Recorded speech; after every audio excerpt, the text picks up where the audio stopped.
Welcome to the Genius Factory. Enjoy the video. You start by blocking in the cat with simple shapes so proportions are right. Draw a circle for the head and an oval for the body. Place them with a small overlap, then add a vertical centerline to keep features balanced. Once done, mark a horizontal eye line 1/3 down the head and lay in ear guides as 2 triangles and a light curved tail.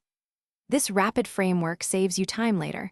Make sure to keep lines loose and erasable so adjustments are easy.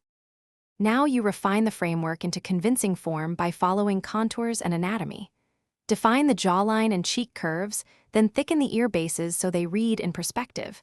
Place the eyes on the horizontal line with 1 eye width between them, and position the nose at the junction of center lines.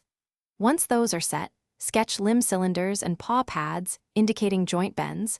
Add short strokes to show fur direction. As you work, step back and adjust proportions, so the pose feels natural and balanced. Finish by committing to texture and value.